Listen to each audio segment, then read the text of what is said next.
नमस्कार, आप देख रहे हैं अपने उत्तराखंड और मैं हूं आप सभी के साथ आरती। तो चलिए शुरू करते हैं उत्तराखंड की बड़ी खबरों के साथ। आगामी लोकसभा चुनाव 2024 नजदीक है।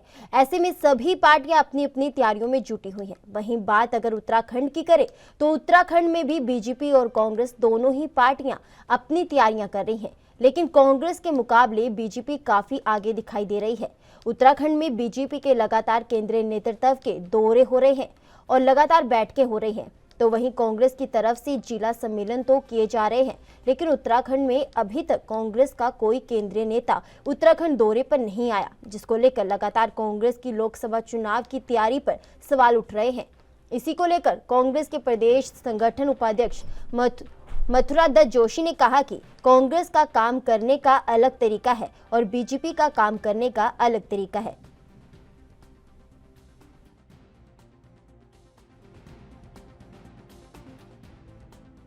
कारण बनेगा क्या नहीं बनेगा, ये बात की बात है। एक बात स्पष्ट रूप से है कि भाजपा जैसे चलेगी वैसे हम नहीं चलेंगे। हमारा काम करने का अपना अलग तरीका है, भाजपा का काम करने का अलग तरीका है। मैंने इसलिए इवेंट मैनेजर की बात है, प्रधानमंत्री जी ने 10 साल में 10 से ज़्यादा दौरे यहाँ के किए हैं, 20 दौरे कर दिए होंगे। बताइए ना क्या दिया है।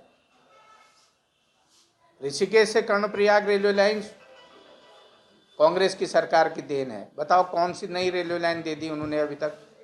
जहाँ जहाँ हम स्वीकृत करते गए थे, अभी तक रुड़की से मुजफ्फरनगर रेलवे लाइन जोड़ने का काम नहीं किया। धामपुर से काशीपुर नहीं जुड़ पाया, किच्छा से खटीमा नहीं जुड़ पाया। बताइए कोई नई यूनिवर्सिटी आई इस दौरान? क्या कोई नया IIM बना इस दौरान? क्या पंतनगर जो अंतर्राष्ट्रीय विश्वविद्यालय हमारा है उसकी दशा सुधारने का काम किया? किसानों के लिए कोई, इन्होंने कहा था आमदनी दुगनी करेंगे, बताइए ना क्या परफॉर्मेंस है। इसका जवाब दें ना। सवाल ये है, सवाल ये नहीं कि आप आओ और आप जाओ, झंडे लगा लो, बैनर लगा लो, इससे काम चलने वाला नहीं है। बेरोजगार, सबसे ज़्यादा बेरोजगारी आज उत्तराखंड में है, उसका जवाब कौन देगा? पेपर लीक घोटाला हुआ, उसका जवाब कौन देगा? अंकिता भंडारी हत्याकांड में देखे कितनी बड़ी बात है कि इनके ही संगठन मंत्रियों के ऊपर क्यों उंगली उठ रही है। पहले संजय कुमार के ऊपर उतनी बड़ी बातें उठी, इनकी स्वयं इनकी महिला कार्यकर्ताओं ने आरोप लगाया कि यौन शोषण हो रहा है भाजपा के कार्यालय में। भाजपा पे नैतिकता है कहाँ? आज जो वर्तमान संगठन मंत्री है उस पर भी उंगली उठ गई। क्यों नहीं भाजपा इसका जवाब देती है? इन सवालों का जवाब भाजपा को। उत्तराखंड सरकार और राज्य चुनाव आयोग की ओर से अब तक निकाय चुनाव का कार्यक्रम घोषित नहीं किए जाने के मामले में हाई कोर्ट में सुनवाई हुई। कार्यवाहक मुख्य न्यायाधीश मनोज कुमार तिवारी और न्यायमूर्ति विवेक भारती शर्मा को खंडपीठ ने सरकार के जवाब से असंतुष्ट होते हुए शहरी विकास सचिव और मंगलवार 9 जनवरी को कोर्ट में पेश होने के निर्देश दिए। जसपुर निवासी अनीस ने जनहित याचिका दायर कर कहा कि जसपुर नगर पालिका सहित प्रदेश के नगर पालिकाओं को कार्यकाल 2 दिसंबर को समाप्त हो गया, पर सरकार ने अब तक इसकी चुनावी घोषणा तक नहीं की। इस पर कांग्रेस के संगठन उपाध्यक्ष मथुरा दत्त जोशी ने नाराजगी जाहिर करते हुए कहा कि अगर सरकार निकाय चुनाव को लेकर गंभीर होती तो अब तक निकाय चुनाव हो गए होते, लेकिन सरकार की मंशा स्पष्ट नहीं है और ना ही निकाय चुनाव को लेकर गंभीर है। आखिर क्यों उत्तराखंड में हर मामले को लेकर हाई कोर्ट को हस्तक्षेप करना पड़ता है?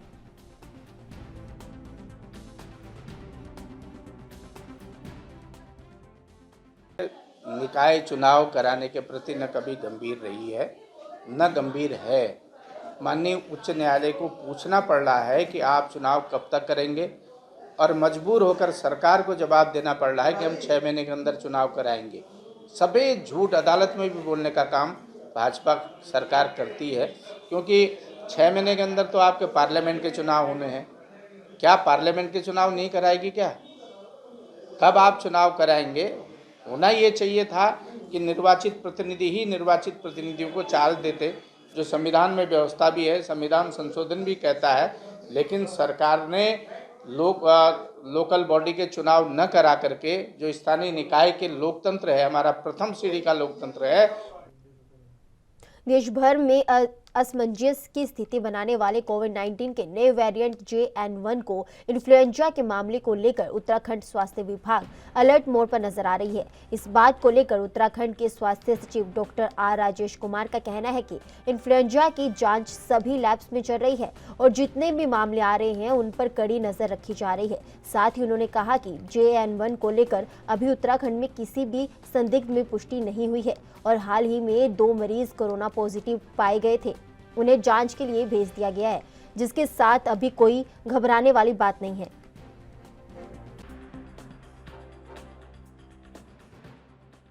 इन्फ्लुएंजा की जांच चल रही है, हमारी लेबोरेटरीज में चल रही है और अभी जितने भी केसेस हम आ रहे हैं उसको एक क्लोज मॉनिटरिंग हमारी बनी हुई है और जहाँ पे JN1 वगैरह के स्ट्रेन है वो अभी इसकी फ़िलहाल पुष्टि नहीं हुई है क्योंकि सैम्पलिंग इत्यादि के लिए उसमें समय भी लगता है, हफ्ता 10 दिन का समय लगता है। जो 2 पेशेंट्स हमारे आए थे कोविड पॉजिटिव अभी हाल ही में, तो उनका हम लोगों ने जांच के लिए भेज दिया है और वैसे कोई घबराने वाली बात बिल्कुल नहीं है, बिल्कुल सिचुएशन कंट्रोल में है और स्थिति पे हम लोग लगातार नज़र बनाए। आगामी 2024 के लोकसभा चुनाव को लेकर कांग्रेस ने तैयारियां तेज कर दी है। इसी को लेकर संचार विभाग की प्रभारी चयनिका उनियाल उत्तराखंड पहुंची, जहां उत्तर प्रदेश कांग्रेस मुख्यालय पार्टी के तमाम बड़े नेता एवं कार्यकर्ताओं ने उनका स्वागत किया और इस दौरान उन्होंने प्रेस वार्ता भी की और साथ ही आगामी 2024 के लोकसभा चुनाव को लेकर कांग्रेस पार्टी को मजबूत करने के लिए कुछ टिप्स भी दिए।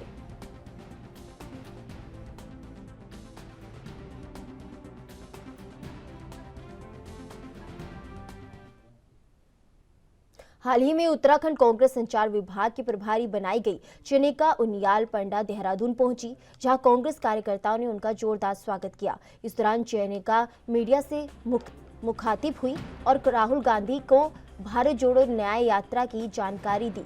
चयनिका पांडे ने कहा कि भाजपा सरकार ने जो अन्याय इन 10 सालों में किया है उसको लेकर राहुल गांधी भारत जोड़ो न्याय यात्रा निकालने जा रहे हैं, जिसमें बढ़ती बेरोजगारी दर, महंगाई, महिलाओं के खिलाफ अत्याचार, किसानों के मसले संबंधित कई महत्वपूर्ण विषय उठाए जाएंगे। कहा कि यह यात्रा 14 जनवरी की शुरू होगी, जिसमें देश के लोगों से जुड़ने की अपील की गई है।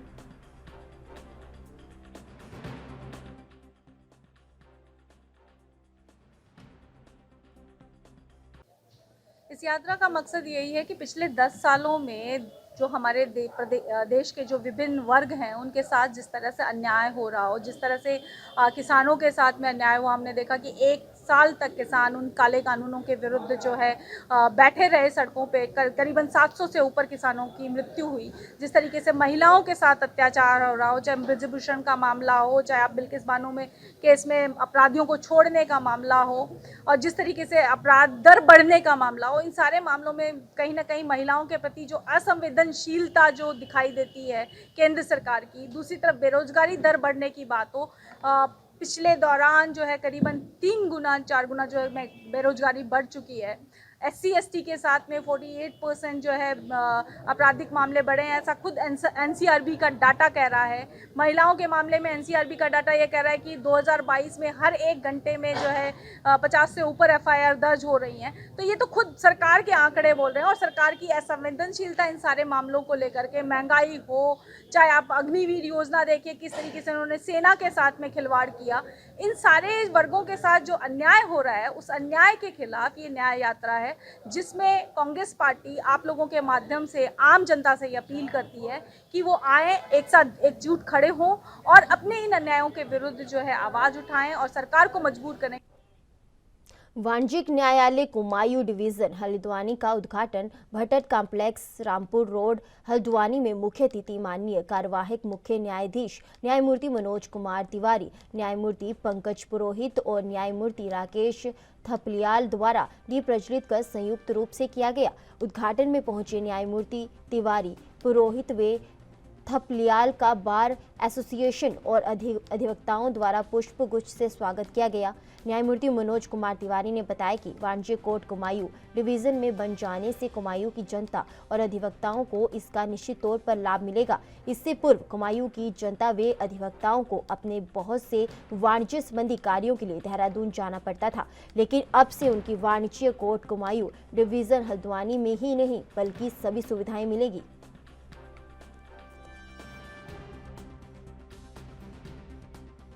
जितने भी कॉमर्शियल जो फाइनेंशियल डिस्प्यूट्स होते हैं उससे रिलेटेड सारे वाद जो है उत्तराखंड के देहरादून में करने पड़ते थे, तो उसको देखते हुए जो आज ये है इस कोर्ट का उद्घाटन हुआ, तो निश्चित रूप से जितने भी प्रकार के बिजनेस से रिलेटेड वाणिज्यिक जो विवाद होते हैं उनका निस्तारण अब कुमाऊं में मिलेगा और इसका लाभ संपूर्ण कुमाऊं के लोगों को प्राप्त होगा और इसके लिए आपको अब देहरादून नहीं जाना पड़ेगा। लोगों के लिए एक सुविधा होगी कि जिस कार्य के लिए उनको अभी देहरादून जाना पड़ रहा था कॉमर्शियल लिटिगेशन के लिए, तो अब वो यहाँ से कल से कार्य शुरू हो जाएगा, तो कुमाऊं के अधिवक्ताओं को भी और वादकारियों के लिए भी उनको इसका। ऋषिकेश कोतवाली क्षेत्र के अंतर्गत टैक्सी ऑटो चालक अब मनमाना किराया वसूल नहीं कर सकते। सभी चालकों को अपने वाहन के अंदर किराया सूची लगानी अनिवार्य होगी। अधिक किराया लेने की शिकायत मिलने पर संबंधित चालक का वाहन पुलिस सीज कर देगी। इस संबंध में इंस्पेक्टर शंकर सिंह बिष्ट ने टैक्सी टेम्पो ऑटो यूनियन के पदाधिकारियों के साथ बैठक कर दिशा निर्देश दिए हैं। मौके पर ट्रैफिक इंचार्ज अनवर खान को नियम तोड़ने वालों के खिलाफ कड़ी कार्रवाई करने के निर्देश भी दिए गए। बता दें कि आज कोतवाली परिसर में टैक्सी टेम्पो ऑटो यूनियन के पदाधिकारियों के साथ इंस्पेक्टर शंकर सिंह बिष्ट ने बैठक की। बैठक में इंस्पेक्टर ने कहा कि लगातार चालकों के द्वारा निर्धारित से अधिक किराया वसूल करने की शिकायत मिल रही है, इसलिए पुलिस ने बैठक कर सभी चालकों को आगाह करने का काम किया है। अब यदि यह शिकायत मिलनी बंद हुई तो संबंधित चालक का वाहन पुलिस सीज करेगी। ट्रैफिक नियम तोड़ने वाले चालकों के खिलाफ भी नियम अनुसार कार्रवाई करेगी।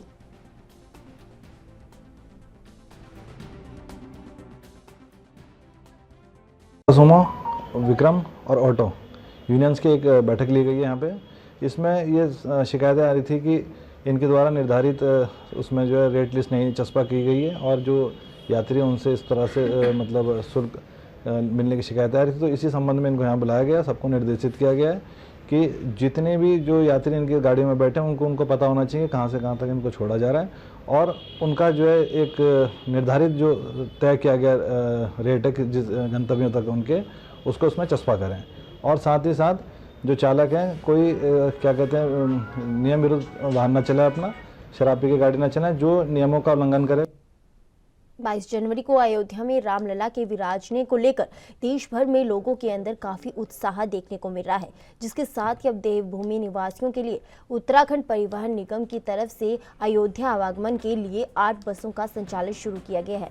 इस बात को लेकर उत्तराखंड परिवहन निगम के महाप्रबंधक दीपक जैन ने कहा कि अयोध्या जाने के लिए टनकपुर, हल्द्वानी और राजधानी देहरादून से बस सेवा शुरू की जा चुकी है, जिसके साथ ही हरिद्वार से भी आज से बस सेवा शुरू हो रही है। साथ ही उन्होंने कहा कि यात्रियों की संख्या बढ़ती है तो आने वाले समय में बसों की संख्या और बढ़ाई जाएगी।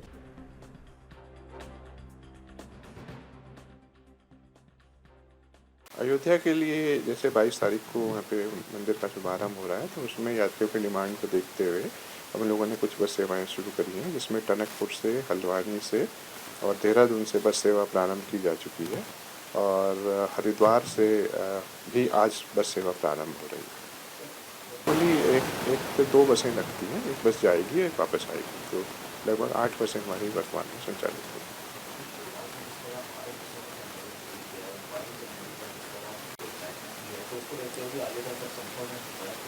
अगर यात्री पर्याप्त संख्या में उपलब्ध होते हैं और यात्री उपलब्ध होते हैं तो हम बसें अवश्य यात्रियों को सुविधा कराएं।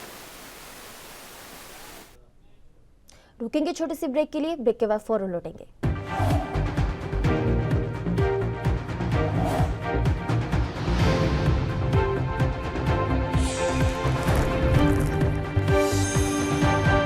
ब्रेक के बाद एक बार फिर आप सभी का स्वागत है। बढ़ते हैं आगे की खबरों की ओर। राजकीय अस्पतालों में मरीजों के पर्चे पर ब्रांडेड कंपनियों की महंगी दवाइयां लिखने पर सरकार सख्त हो गई है। बता दें कि स्वास्थ्य मंत्री डॉक्टर धन सिंह रावत भी कई बार कह चुके हैं कि कोई भी सरकारी अस्पताल का डॉक्टर बाहर की दवाइयां नहीं लिखेगा, मगर अस्पतालों में इसके उलट मामला देखने को मिलता है, जहां अस्पताल के डॉक्टर मरीज को बाहर की दवाइयां लिखते हैं। बाहर की दवाइयां लिखने के कारण मरीजों को काफ़ी परेशानियों का सामना करना पड़ता है, जिसके चलते मरीजों को मजबूरन महंगे रेट पर दवाइयां खरीदनी पड़ती है। अब मरीजों के पर्चे में बाहर की दवाइयां लिखने वाले डॉक्टर पर सख्त कार्रवाई हो सकती है। बता दें कि सचिव स्वास्थ्य का कहना है कि स्पष्ट तौर पर सभी सीएमओ को निर्देशित किया गया है कि पर्ची में जेनरिक दवाइयां ही लिखी जाए। अगर निर्देशों का पालन नहीं किया जाता तो कठोर से कठोर कार्रवाई की जाएगी।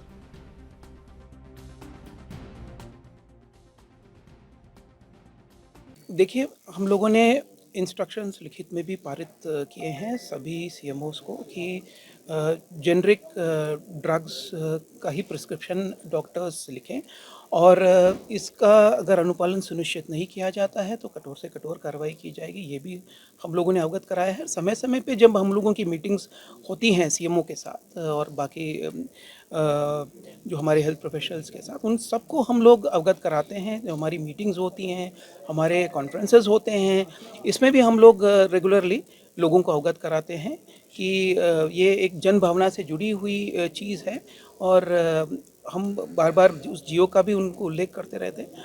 तो इसका काफ़ी हद तक मैं समझता हूँ अनुपालन हो गया है। नहीं हो रहा है वहाँ पे हम लोग कार्रवाई। अयोध्या में राम मंदिर के दर्शन करने के लिए जाने वाले यात्रियों के लिए अच्छी खबर है। मुख्यमंत्री पुष्कर सिंह धामी के निर्देश पर हरिद्वार और ऋषिकेश से अयोध्या के लिए सीधी बस सेवा शुरू कर दी गई है। बताते कि आज परिवहन निगम के अधिकारियों ने हरिद्वार से पूजा अर्चना कर बस को रवाना किया। इस दौरान बस से यात्रा कर रहे यात्रियों में काफी उत्साह नजर आया। ये बस सेवा शाम 7 बजे ऋषिकेश से हरिद्वार के लिए निकलेगी और रात 8:30 बजे हरिद्वार से अयोध्या के लिए रवाना होगी। जानकारी के अनुसार बस में यात्री का किराया 970 रुपये है। आपको बता दें कि मुख्यमंत्री पुष्कर सिंह धामी ने परिवहन निगम के अधिकारियों को अयोध्या के लिए बस सेवा शुरू करने के निर्देश दिए थे।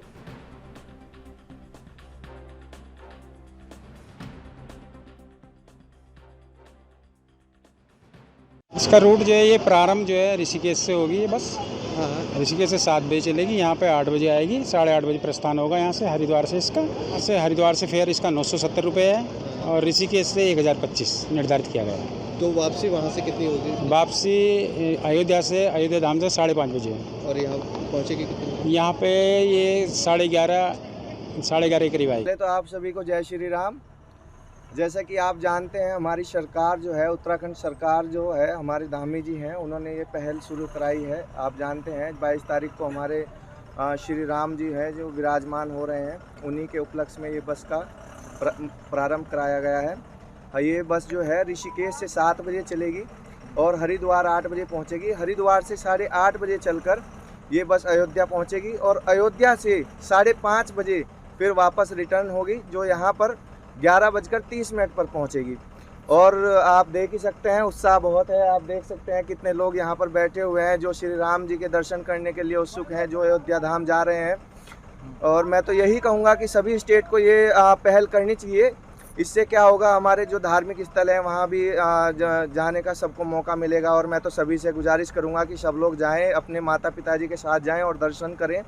हमें पता लगा था सुबह ही कि हरिद्वार डिपो से एक गाड़ी अयोध्या के लिए जाएगी, तो हमने तुरंत ही अपना प्रोग्राम बनाया बच्चों के साथ। बच्चे अभी बाहर घूम रहे हैं और हमारे आराध्य भगवान प्रभु श्री राम, उनके दर्शन करने के लिए हम जा रहे हैं। 22 तारीख को भीड़ होगी, बच्चों को नहीं ले जा सकते, इसलिए हम जा रहे हैं। और धन्यवाद धामी जी आपका, उत्तराखंड परिवहन निगम की जो बस सेवा हुई है उसके लिए बहुत बहुत धन्यवाद। हम चाहते हैं ये बस चलती रहे, बंद ना हो। कभी कभी ऐसा होता है सवारियाँ कम होने की वजह से गाड़ियाँ बंद कर दी जाती हैं, लेकिन ये हमारे प्रभु हैं, हमारे आराध्य हैं। ये अयोध्या के लिए जो गाड़ी आपने शुरू की है, यशस्वी प्रधानमंत्री जी, धामी जी, तहे दिल से आप लोगों का धन्यवाद। इतना उत्साह लोगों में है, जैसे मुझे आज सुबह ही पता लगा। गाँव में मैं घूम रहा था, सभी आदमी चाहते थे कि हम जाएंगे। मैंने कहा आज भीड़ हो जाएगी, कल चले जाएंगे, परसों। मतलब 1-2 दिन में आप देखना कि इतनी भीड़ उत्तराखंड परिवहन निगम में जाएगी, आप देख नहीं सकते। हर लोग इतने उत्साहित हैं कि आप कह नहीं सकते इस चीज़ को। खबर जिला उधम सिंह नगर के बाजपुर से है, जहां पर कुछ दिन पहले बाजपुर चीनी मिल परिसर में ट्रैक्टर चोरी हो गया था, जिसे पुलिस ने सफलतापूर्वक बरामद कर लिया है और साथ ही ट्रैक्टर सहित 3 युवाओं को भी गिरफ्तार किया गया है। पुलिस अधीक्षक अभय प्रताप सिंह ने ट्रैक्टर चोरी का खुलासा करते हुए कहा कि बाजपुर चीनी मिल से ट्रैक्टर चोरी होने की रिपोर्ट मिली थी, जिसका संज्ञान लेते हुए टीम गठित की गई। मौके से जानकारी प्राप्त हुई कि एक व्यक्ति द्वारा गन्ने से भरी ट्रॉली लाकर चीनी मिल क्रेन यार्ड में खड़ी की गई थी। टोल के लिए नंबर देर से आने के कारण वह रात्रि में पास में बने किसान भवन में जाकर सो गया। जब वहां से वापस लौटा तो ट्रैक्टर वहां से गायब था। ट्रैक्टर चोरी होने की सूचना मिलते ही क्षेत्र में सनसनी फैल गई।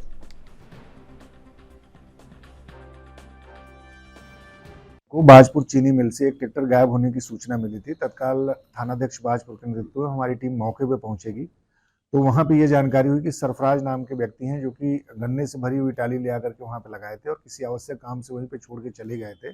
बाद में जब ये लौटे तो उनके जो ट्रैक्टर था वहां से गायब था। चूंकि पेराई का सीजन चल रहा है और बहुत सारी संख्या में काश्तकार वहां पे अपना गन्ने की ट्रालियां और जो अपने ट्रैक्टर लेकर के आ रहे हैं और इस तरीके से चोरी की घटना को अंजाम देकर के एक सनसनी फैलाई गई थी। इसको हमने पूरी गंभीरता से लिया और इसके बाद 4 टीमों को बनाया गया। चारों टीमों ने बहुत संवेदनात्मक तरीके से और तकनीकी साक्ष्य संकलित किए, जिसमें हमें इस ट्रैक्टर को ट्रैक करने में सफलता मिली, जिसमें ये जानकारी लगी कि कुछ लड़के जो कि बुलेट से आए हुए थे और इनकी संख्या 3 थी। इन्हीं में से एक लड़के के द्वारा उसको चला करके ले जाया गया। इनको हमें नीलक खानम जो जनपद रामपुर है वहां से पकड़ने में सफलता मिली। घटना में जो ट्रैक्टर चोरी हुआ था उसको हमने बरामद कर लिया है। ये जो 3 अभियुक्त थे इनको भी हमने पकड़ लिया है। इसके अतिरिक्त इनके द्वारा जो घटना में प्रयुक्त बुलेट थी वो भी हमने बरामद कर ली है। साथ ही इनके पास जो 3 मोबाइल थे जिससे लगातार एक दूसरे के संपर्क में थे और पुलिस को घुमाने के लिए लंबे रास्ते का प्रयोग कर रहे थे और जिगजैग होकर के और ये फिर नीलक थानम में पहुंचे थे। पूछताछ में अभियुक्त गणों के द्वारा ये बताया गया कि ये गोपी गुरविंदर सिंह नाम का एक लड़का स्वार का है और इसको एक ट्रैक्टर की जरूरत थी क्योंकि ये खनन और अन्य चीजों में वहां पे जुड़ा हुआ है रामपुर जनपद में। और इसके 2 साथी परमजीत और प्रदीप हैं, अमरजीत और प्रदीप, जो कि गन्ने लेकर के और स्वार क्षेत्र से यहाँ पे बाजपुर चीनी मिल में आते हैं और इनको यहाँ पता है कि जो काश्तकार हैं वो अपना ट्रैक्टर लगी हुई ट्रालियां वहाँ पे छोड़ के कई बार चले जाते हैं। ये मौके की तलाश में थे और ये सरफराज का जो ट्रैक्टर था उसका काफ़ी दिनों से पीछा कर रहे थे और इनको उस दिन सफलता मिली 11 साढ़े 11 बजे करीब में, जब सरफराज अपना ट्रैक्टर छोड़ करके और कहीं चले गए थे तो इन्होंने हुक निकाला और ले करके फिर ये ट्रैक्टर को वहाँ से चले गए।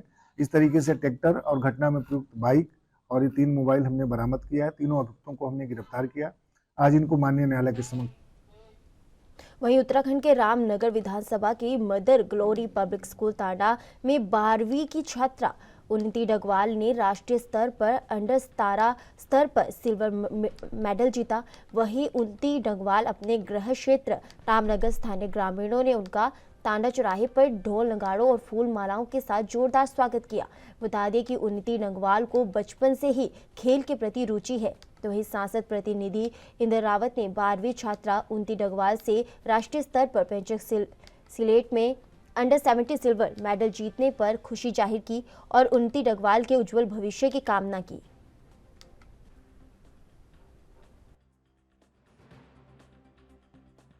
टीम को, सर को, प्रिंसिपल मैम को, सिंचाई को, कहाँ है सिंचाई मेरे? मैं बहुत खुश हूँ, मुझे मालूम नहीं था इतने सारे आए जाएंगे। आने वाली 22 जनवरी को प्राण प्रतिष्ठा होनी है। उसी समय उसी प्रकार आज का दिन भी हमारे लिए, विशेषकर हमारे गांव के लिए, हमारे गांव की बेटी उन्नति डगवाल, इन्होंने अपने गांव का ही नहीं क्षेत्र का, पूरे नैनीताल जिले का, पूरे उत्तराखंड का नाम रोशन किया है। मैं इसके लिए सभी लोगों को, जिन लोगों ने आज यहाँ पर अपना समय दिया और बेटी के उत्साहवर्धन के लिए अपना अमूल्य समय दिया, उसको आशीर्वाद देने के लिए यहाँ पर आए हैं, मैं सभी का तहे दिल से हार्दिक अभिनंदन और स्वागत करता हूँ और आभार व्यक्त करता हूँ और आशा करता हूँ कि हमारी बेटी आगे जाकर के सिल्वर से। फिलहाल के लिए अपने उत्तराखंड में मेरे साथ बस इतना ही। आप बने रहे ANB न्यूज़ के साथ। नमस्कार।